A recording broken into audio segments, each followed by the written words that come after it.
Jeg hedder Dan Larsen og er direktør for MEC.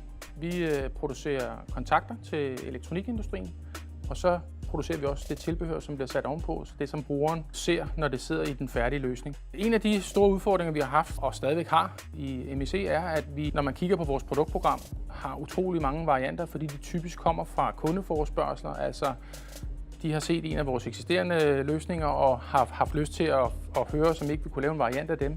Og det betyder, at vi i dag har et utroligt broget billede, når man kigger på vores produktportfolio. Vi fandt meget hurtigt ud af, at det var meget svært at få dannet et overblik over det komplette produktsortiment. Både for os, men faktisk også in-house for MEC kunne man se, at det kunne være svært at huske, hvad for nogen, der passede på hvad for nogen. Så vi tænkte, hvis vi ikke kunne finde ud af det, og MEC havde svært ved det, så måtte det være sindssygt svært for kunderne. En af de leverancer, vi har kommet med til MEC, det er det, som vi kalder MEC Design Spec, som er et redskab, som skal hjælpe MEC til at forstå deres produktsortiment bedre i virkeligheden. MECs produkter består af mange dele og kan være svært overskueligt, og det her redskab hjælper til, at man kan forstå sammenhængen og hvad der passer sammen. Projektet her har været en øjeåbner på den måde at slå en tyk fed streg under, hvor vigtigt det er, at man hurtigt kan kommunikere nye løsninger eller koncepter eller idéer for den sags skyld.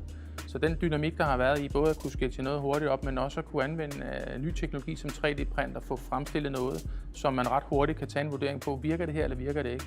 Og det har haft kæmpe effekt. Den værdi, som det har givet produktdesignerne, er, at vi som produktdesignere ofte er med lidt sent i processen og med til at formgive nogle produkter, hvor Plus-programmet her giver os mulighed for at være med tidligere i projektet, hvor vi har en større indflydelse på, hvilken retning som projektet tager.